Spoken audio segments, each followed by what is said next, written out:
Are you lukewarm?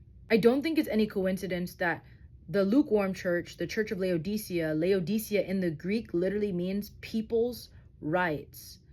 And the Lord revealed to me that in areas where we can be lukewarm are areas in which we feel like we have a right to move a different way that is against the way that we saw Jesus move.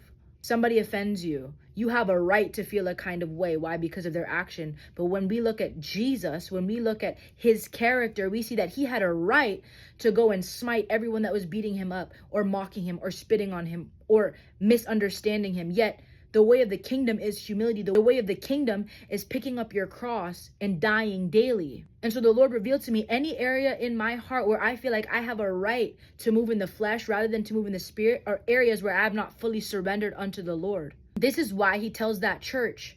He says, because you say, I am rich, have become wealthy, and have need of nothing, and do not know that you are wretched, miserable, poor, blind, and naked. See, this is the state of us when we are lukewarm, because what we're doing is we're covering ourselves in fig leaves. We're covering ourselves in our own robe, and we're not taking upon us the robe of righteousness that Jesus is giving us. Jesus then counsels this church to buy from him gold refined by fire. Why? Because it's only in the fire that you allow the purifier that is Christ, the purifier that is God, to remove and uproot all of these fleshly things.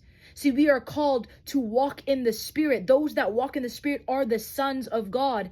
And so the areas in our life where we feel like we have a right, where we are not willing to lay our rights down for the sake of the gospel, are areas where we are lukewarm. See, the bride of Christ in these last days has to be walking by the Spirit. I've seen so many people test the Spirit, not by the Spirit, but by the flesh. Because when you test the Spirit by the Spirit, you can discern, okay, this person just made a mistake. This person is just human. This person is immature. When we are unable to test the Spirit by the Spirit, rather we test the Spirit by the flesh, that is when we move in offense and unforgiveness. The Bible literally says offenses must come. And I believe that it is through the offenses coming that the Lord is able to prune out and separate the wheat from the tares, because the tares have their own way of doing things while the wheat bow down to the will of God. The wheat desire to move as Jesus moved, meaning that they are willing to die for this walk.